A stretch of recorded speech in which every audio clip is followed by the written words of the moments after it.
Welcome to part 2 in our series of Patrick Henry. Today we're going to talk about his fight against the Stamp Act. Last time we left off with Patrick Henry's defense of Virginia farmers who were being sued by the local clergy. The event, which became known as Parson's Cause, rocketed Patrick Henry into nationwide spotlight. This brings us up to 1765 and the Stamp Act. Many people have heard of the Stamp Act, but what was it and why was it bad?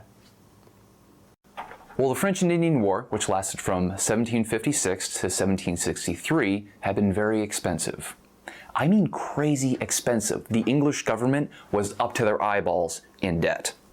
So Parliament decided to enact a tax to be levied against the American colonies only in order to pay off the debt. Since the war had been fought in the Americas, it only made sense the Americans pay it off. However, before 1765, the British had raised revenue by a system of duties on imports and exports. This form of taxation is called a hidden tax. Now in 1765, with the passing of the Stamp Act, the colonists would be taxed directly, and this caused an uproar among the colonists for two major reasons.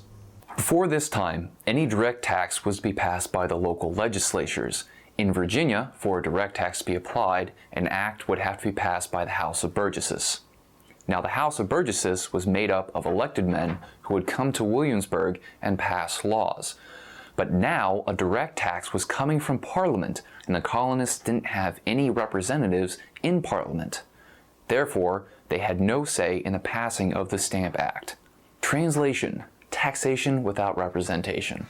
The second reason was due to a change in the judicial process. For many years, colonists had sidestepped the British import and export duties by using a flourishing black market system. Now, when these black marketeers were caught, they were often let off by local juries who were benefiting from their activities. Well, the Stamp Act meant to correct this loophole and suspend a trial by jury for any offender of the Stamp Act.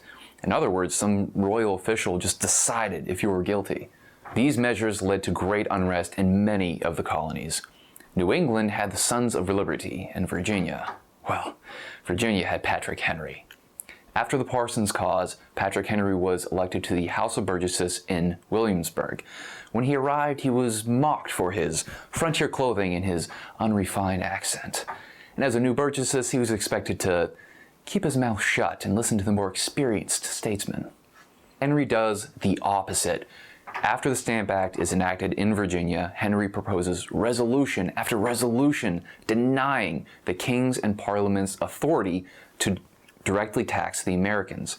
Henry's resolutions became so treasonous that the royal governor Fauquier was forced to dissolve the House of Burgesses and send Henry home.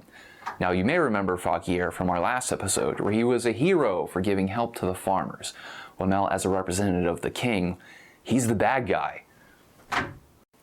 However, in the end, it was a victory for the American cause. Throughout the colonies, newspapers reprinted the resolutions Henry had proposed against the tyrannical king and Parliament. And Parliament and the king were the big losers. After the New Englanders threatened to kill all of the Stamp Act commissioners, Parliament subsequently repealed the act.